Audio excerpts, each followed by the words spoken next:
ఎంతోమంది కోడానుకోటి ఫ్యాన్స్ ఉంటారు. దాంట్లో నేను కూడా ఒకడిని. అన్నయ్య హెల్త్, అన్నయ్య పీస్ ఎప్పుడు బాగుండాలని నేను నమ్ముతున్న రాఘవేంద్ర స్వామి కోరుకుంటాను. ఆయన ఎప్పుడు బాగానే ఉంటారు. ఎందుకంటే ఒక్కరు మీది కూడా ఆయన అన్నయ్య కోపం రాదు, ఒక్కరు కూడా బాగుండకూడదు అని అన్నయ్య అనుకోరు. ఎప్పుడు అందరూ బాగుండాలని అనుకున్న మనసు అన్నయ్యకి. సో ఎప్పుడు అన్నయ్య బాగానే ఉంటారు. ఈ సందర్భంలో నేను అన్నయ్యతోటి నా లైఫ్లో ట్రావెల్ అయిన కొన్ని విషయాలు మీ దగ్గర షేర్ చేసుకోవాలని ఉంది. నేను లైఫ్లో ఇప్పుడు ఇంత బాగున్నానంటే అది కారణం చిరంజీవి అన్నయ్య. ఎందుకంటే నేను డ్యాన్స్ మాస్టర్గా చాలా కష్టపడుతున్నాను, నా ఫ్యామిలీ పెట్టుకొని ఎంతో ఉన్నప్పుడు హిట్లర్ ఫిల్మ్ నాకు ఛాన్స్ ఇవ్వకపోతే నేను ఇప్పుడు ఈ పొజిషన్కి వచ్చేవాడిని కాదు.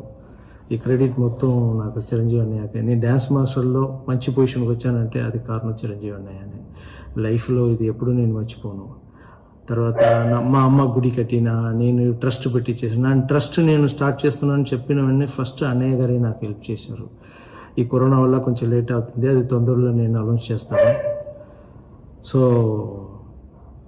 ఎప్పుడు నేను వెళ్ళి ఏ హెల్ప్ అడిగినా, నేను ఆయనతో వర్క్ చేసినప్పుడు కానీ ఇప్పుడు వర్క్ చేయలేనప్పుడు కానీ కూడా అన్నయ్య ఫోన్ చేసి నా ఫ్యామిలీ గురించి కానీ నా హెల్త్ గురించి కానీ ఒక బ్రదర్ లాగా అన్నయ్య ఇచ్చిన ప్రేమకి నేను ఎప్పుడు మర్చిపోనది.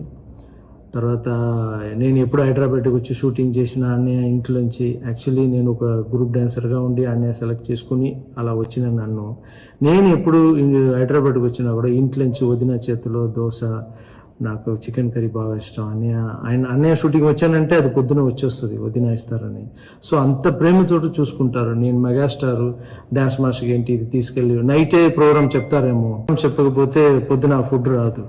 ఆయన ఎంత ప్రేమ పెట్టి అన్నయ్య దగ్గర క్లోజ్ అయిన వల్ల అందరి దగ్గర అడిగితే అందరినీ అన్నయ్య అలాగనే చూసుకుంటారు. అందుకే ఆయన ఇంకా కూడా మెగా.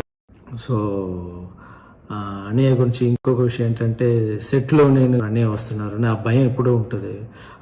లోపల వచ్చిన వెంటనే మనకు ఆ భయం పోవాలని ఆయన, నేను చిరంజీవిని ఎప్పుడు చూపించుకోరు, ఎప్పుడు సింపుల్గా ఉంటారు, చాలా కంఫర్ట్గా పెట్టుకుంటారు. తర్వాత మనం వర్క్ని ఎలా ఎంకరేజ్ చేస్తారంటే, ఆయన ఎంకరేజ్ చేయకపోతే ఇంత పెద్ద పొజిషన్కి వచ్చేవాడిని కాదు. ఒక చిన్న మూమెంట్ వేసినా కూడా వచ్చి అక్ చేసుకుంటారు, ఆ ప్రేమతోటి ఉంటారు అన్నయ్య. సో ఆయన ఎప్పుడు బాగుండాలి, ఆయన బాగానే ఉంటారు. నేను రాఘవేంద్ర స్వామి మొక్కుంటాను. తర్వాత ఇంకా నేను అన్నయ్యకి కోరియోగ్రాఫ్ చేయాలి.